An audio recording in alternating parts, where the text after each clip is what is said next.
فكرت قبل كده ايه اللي بيحصل جوه جسمك اول ما تبدأ تغمض عينك وتغرق في النوم؟ الناس بتفتكر ان النوم ده مجرد راحة تامة، بس الحقيقة هو ده اكتر وقت جسمك بيشتغل فيه عن اي وقت تاني. سبحان الله، وعامل كده زي مصنع بيبدأ يصلح الحاجات اللي اتكسرت فيك على مدار اليوم. فالنهاردة هنتكلم عن اغرب واعمق الحاجات اللي بتحصل جوه جسمك وانت نايم، حاجات تخليك تندهش من قدرة وعظمة الخالق.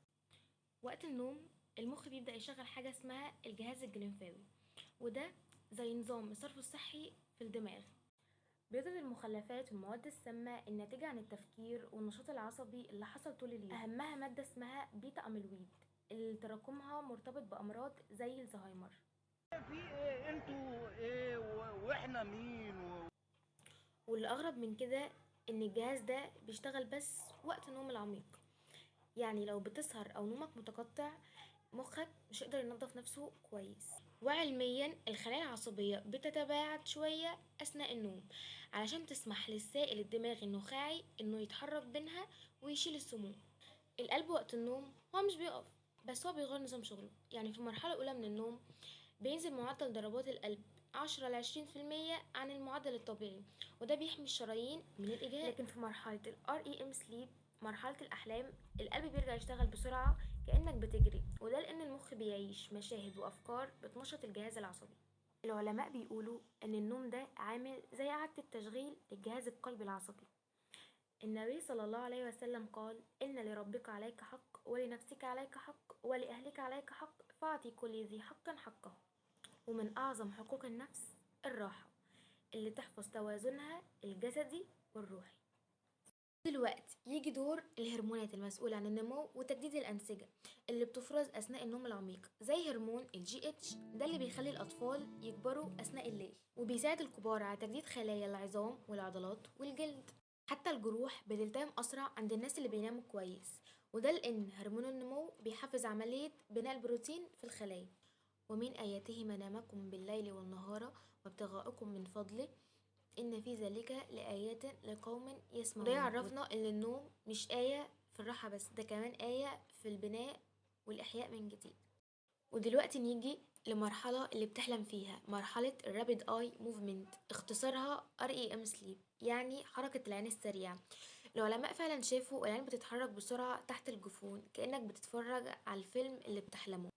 الدماغ وقتها بينشط أكتر من وقت اليقظة أحيانا، وده بيفسر إن ليه بنشوف الأحلام واقعية جدا. وانت بتحلم ربنا بيخلي عضلات جسمك تخش في حالة اسمها بريلسيس سليب، يعني شلل النوم المؤقت، وده علشان ما تنفذش اللي انت بتحلمه. يعني لو بتحلم ان انت بتجري، ما تقومش تجري فعلا وانت نايم. درجة حرارة جسمك بقى وقت النوم بتنخفض حوالي نص درجة أو أكتر، وده بيساعد الجسم على الدخول في النوم العميق. كأن جسمك كده بيقلل نشاطه عشان يوفر الطاقة ويبدأ الإصلاح الداخلي.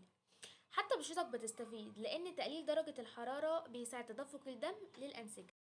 لكن كمان الكبد في الوقت ده بيعمل تنظيف كيميائي للدم، بيفلتر السموم وبيحول الفضلات لمواد الجسم يعرف يتخلص منها الصبح. فالنوم بعد الأكل مباشر بيجد الجهاز الهضمي، وده من حكمة النبي صلى الله عليه وسلم اللي نبهنا من الاعتدال حتى في الطعام. طب انت تعرف ان نفسك بيقف احيانا وقت النوم للحظات؟ في بعض الناس بيحصل ظاهرة اسمها سليب ابنيا، بيتوقف النفس لثواني بسبب ارتخاء عضلات الحلق، بس الجسم بيفوق نفسه فورا بإشارة من المخ علشان يتنفس تاني. تخيل كل ده بيحصل وانت نايم. العلم بقى بيقول ان المخ اثناء النوم بيعيد ترتيب الذكريات وبيعمل محاكاة للمواقف المستقبلية. بس الجانب الروحي أعمق. القرآن وصف النوم بأنه موتة جزئية، ففي قوله تعالى: الله يتوفى الأنفس حين موتها. والأحلام لغة اتصال بين العقل والروح، فيها رسائل تفريغ نفسي أو لمحات عن الغيب أحيانا زي رؤيا الأنبياء. في النهاية كل نبضة، كل نفس، كل خلية وانت نايم بتشتغل بدقة مذهلة، مش صدفة ولا مجرد وظائف بيولوجية. ده نظام معجز متكامل متوازن بدقة لا يمكن تكون من صنع البشر.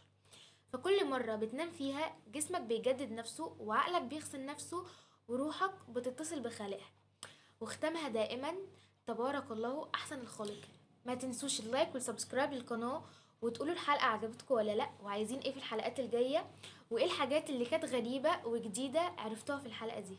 باي.